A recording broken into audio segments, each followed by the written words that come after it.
집을 알아보거나 집을 계약하실 때 이런 돈들은 언제 내는 건지 너무 헷갈리셨죠? 오늘은 P가 이 부분 쉽고 빠르게 정리해 드릴게요. 오늘은 기사를 읽다가 자주 보이는 집 살 때 꼭 알아야 하는 5가지 개념을 정리해 볼 겁니다. 바로 분양가, 계약금, 중도금, 잔금, 취득세와 보유세예요. 안녕하세요. 오늘부터는 매치가 아니라 P입니다. 어려운 부동산 개념 저와 함께 쉽게 알아가요.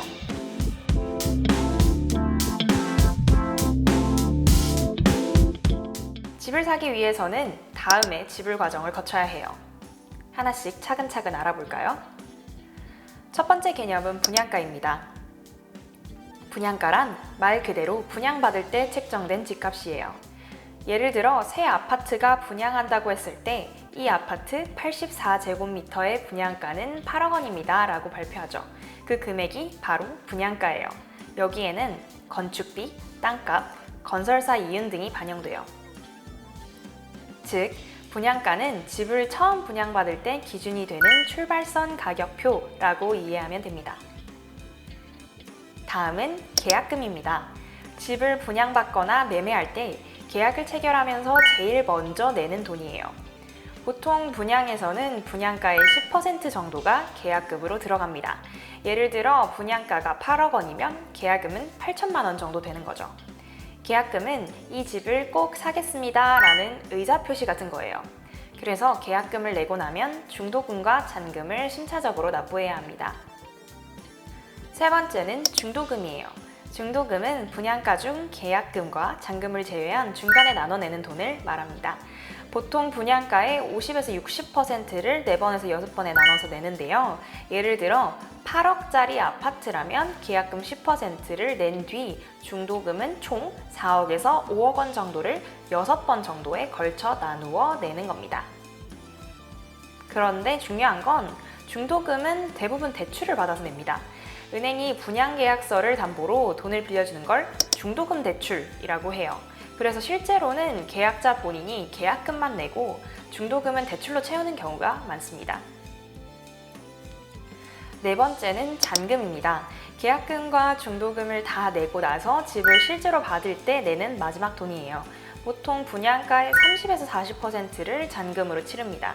예를 들어 8억짜리 아파트라면 계약금 8천만 원, 중도금 4억 원, 잔금 약 3억 원 이렇게 완납 구조가 되는 거죠. 잔금을 다 내야 집이 온전히 내 소유가 됩니다. 등기 이전도 이때 이루어져요. 즉 잔금은 열쇠를 받는 순간 내는 마지막 완결금이라고 할 수 있습니다.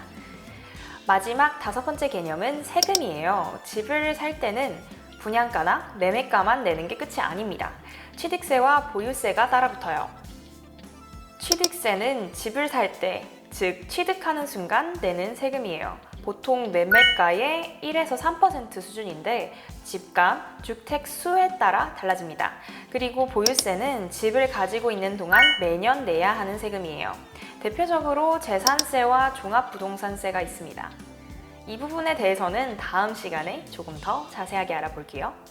즉, 집을 사려면 계약금, 중도금, 잔금만이 아니라 이후 취득세와 매년 나가는 보유세까지 생각해야 현실적인 비용 계산이 됩니다. 정리해볼까요? 집을 살 때는 단순히 집값이 얼마냐가 전부가 아니에요. 큰 돈이 드는 만큼 그 돈을 조금씩 나누어 지불하며 집을 구매할 수 있어요.